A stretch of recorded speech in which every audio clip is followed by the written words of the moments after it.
Yeah. And so, what is the recommended PSI that you guys provide your customers when using one of your systems? So it depends on the coil length.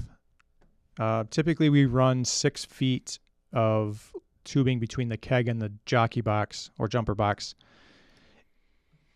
which doesn't have a huge impact on it because the coil, like the 50-foot coils, takes 25 to 30 psi. If you're going longer, 100-foot coils, that's typically 35, 40 psi sometimes. So you can't go much farther than 100-foot coils because the regulators and couplers, they both have pressure relief valves on them, and they both have safety built into it. So they will pop at 55 psi. So if you ever have like a bunch of gas coming out of the back of your regulator, your psi is probably too high for some reason that it got turned up, and it's escaping out of the back of the regulator. So you just need to turn the psi down, and so that's pretty much, it's maxes out about 100-foot coil. Yeah. So, and a 50-foot coil holds 17 ounces, so more often than not, that's going to be enough for you.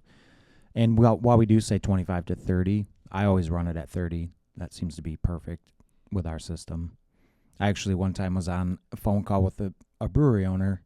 I forget where he was, but I was in Denver at GABF, and this guy is just losing his mind because he's got a beer fest coming in like 5 minutes, and he's just pouring nothing but foam.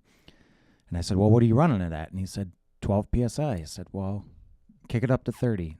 Well, it's already foamy. I don't want to put more CO2 on it. I said, just trust me, do it. And I could hear him over the phone. He's like, oh my God, it's working. This is amazing. And so it was really cool to hear him learn how to use a jockey box after being in the beer industry for 20 years, right?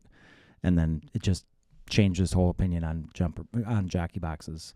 Because a lot of times people have bad opinions of jockey boxes because they've never learned how to use them properly. But like once you figure it out, they are just a dream come true.